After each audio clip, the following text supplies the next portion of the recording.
So, what's your game plan after the job fair is over? You don't have one? That's okay, because we've got one you can borrow. Remember, the job fair isn't over until, well, let's get into it. Hey everyone, it's time to spark another conversation in the Triple Finale Career Lounge, where we blend real conversations with smart tech to help you find that career that you're excited to pursue. Okay, listen up, because this is crucial. The job fair is not over when you walk out the door or log off. The follow-up is where the real magic happens. This is how you turn a nice conversation into an actual opportunity. And you have to act fast. Momentum is everything. The very same day, while it's all fresh, organize your notes. Then, within 24 to 48 hours, send out those personalized follow-up emails and LinkedIn requests. And within a week, make sure you've officially applied for any specific roles you talked about. Don't let those connections go cold. And please, your follow-up cannot be a generic copy and paste message. It has to be professional, sure, but it also needs to be specific. Mention something you actually talked about.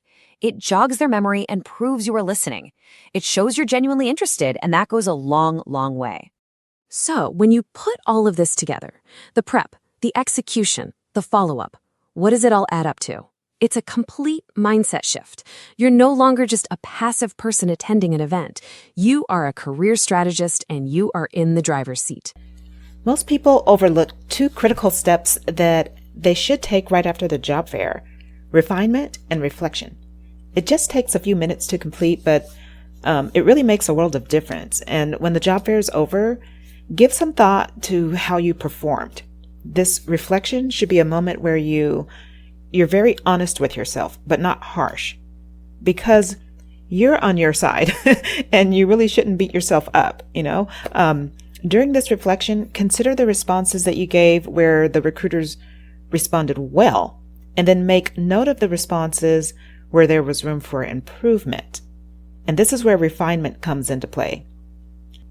If you didn't do well, make note of where you stumbled and what adjustments you're going to make the next time around. This kind of assessment is really just going to help you sharpen your approach before the next job fair or your next interview. At the same time that you're refining your responses, update your resume based on what you learned if you need to make any adjustments. If multiple recruiters emphasized a specific skill or certification that you skipped on your resume, take time to add it in. Adjusting your career search resources in real time shows resilience. And in this job market, you really need to be resilient. You're going up against a lot of people, thousands of people in most cases. Another really powerful move that you can take after a job fair is expanding your research for the companies that you're still interested in pursuing. Visit their website one more time, review recent press releases, and then also do some research on their competitors, because that's going to come in handy if you get called in for an interview down the road. Be sure to use LinkedIn as a powerful networking tool.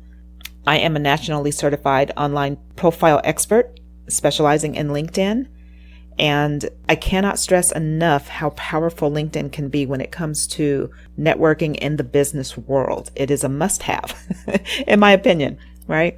Go to the company's LinkedIn page to look up the recruiter or the team member that you just met and connect with them if you haven't done that already. Also, make sure that you follow them and look at the relevant employees that work in that company that you also want to follow, because not everyone's going to show up at the job fair. So if there's someone in the company that you think might be beneficial for you to have that connection, send them a connection request as well. Let them know that you went to the job fair, and throw out the name of the person that you met if you need to use that just to make that connection. Monitor what they post and then engage with their content by providing valuable, relevant responses. Stay professional without being pushy. We don't want to be pushy. And also be sure to look at any other jobs that the company has opened on their website in case you find another opportunity of interest to you that you hadn't considered before. Strategic follow-up just like this can turn a single job fair into a professional networking opportunity, an interview, or even a job offer down the line. That's how you make the most of the job fair. At the end of the day, this is what it all boils down to.